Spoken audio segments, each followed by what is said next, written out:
Hello दोस्तों, welcome to techs queen by VJ. आज की वीडियो में जो हम लोग डिस्कस करने वाले हैं वो टॉपिक है कैजुअल टैक्सेबल पर्सन।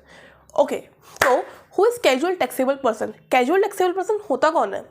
मतलब ये नाम से कुछ समझ नहीं आ रहा कि लाइक होता कौन है, बट अगर हम नाम से ही देखें कैजुअल टैक्सेबल पर्सन, ऐसा पर्सन जो कैजुअली मीन्स कभी कभी अंडरटेक करता है ट्रांजेक्शन्स को सप्लाई करने के लिए गुड्स या सर्विसेज को, वेदर एज अ प्रिंसिपल और एज एन एजेंट, कि या तो प्रिंसिपल की तरह या फिर एजेंट की तरह वो कभी कभी जो सप्लाई ऑफ गुड्स या सर्विसेज करता है। मतलब उसका रोज़ का काम नहीं है कि रोज़ रेगुलर उसका ऐसा कुछ नहीं कि वो सप्लाई करेगा, नहीं, कभी कभी ऐसा करता है कि वो सप्लाई करता है ऐसा गुड्स या सर्विसेज को। जैसे आप इसका एग्जांपल ले सकते हैं trade fair. If you ever heard about it, trade fair जो लगता है यहाँ पे प्रगति मैदान के अंदर दिल्ली के अंदर, तो वो लोग अलग अलग स्टेट से आते हैं अपना सामान बेचने। तो they are sort of casual taxable person कि वो कभी कभी अंडरटेक कर रहे हैं ट्रांजेक्शन्स को और सामान बेच रहे हैं अपना, राइट। सो कैजुअल टैक्सेबल पर्सन के बारे में अगर हम देखें तो कैजुअल टैक्सेबल पर्सन का लाइक उसे रजिस्ट्रेशन करवाना पड़ता है जीएसटी के अंदर।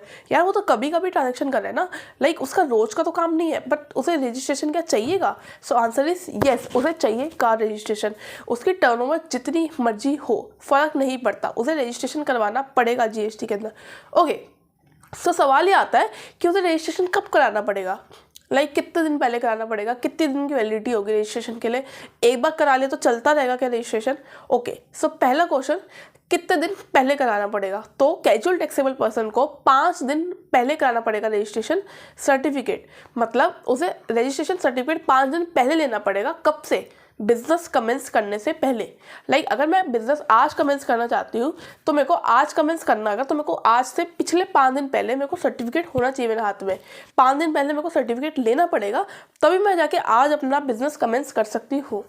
ओके, तो ये था कमेंस करने से पहले कितने दिन पहले लेना पड़ेगा सर्टिफिकेट। नेक्स्ट क्वेश्चन कम्स, कितने दिन की वैलिडिटी होती है सर्टिफिकेट की? तो वैलिडिटी इन जनरल होती है 90 दिन, 90 डेज।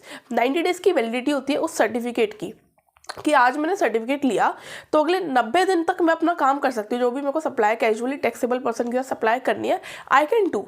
90 दिन बाद वो मेरा इनवैलिड हो जाएगा, लेकिन अगर मैं चाहूँ तो 90 दिन को एक्सटेंड करवा सकती हूँ 180 दिनों तक, टोटल 180 दिनों तक, मीन्स एडिशनल 90 डेज़ के लिए।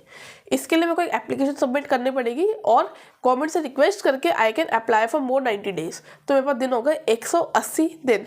ओके, सो ये था कि कितने दिन तक वैलिड रहेगा हमारा कैजुअल टैक्सेबल पर्सन का रजिस्ट्रेशन सर्टिफिकेट। और रही बात इसकी रिटर्न की, तो ऐसे मंथली रिटर्न सेम सबमिट करनी पड़ेगी, ठीक है, जैसे नॉर्मल रिटर्न सबमिट होती है मंथली। एंड इसको अगर इनकेस अगर मैं अपना बिजनेस क्लोज करने जा रही हूँ तो उस केस के अंदर मैं अलाउ करा जाता है मेरे को कि अपनी GSTR1 सबमिट कर सकती हूँ in case of closure of business before the ending of tax period. मतलब जो भी मेरा टैक्स पीरियड है उसके एंड होने से पहले मैं अपनी GSTR1 को सबमिट कर सकती हूँ। सो ये था हमारा who is a casual taxable person और उसका क्या क्या करना होता है उसके केसेस के अंदर, कब कब करना होता है।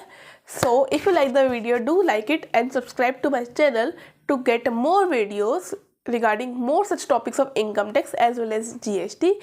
And if you feel किसी topic पे you want a separate video, do mention it in the comment box. Thank you.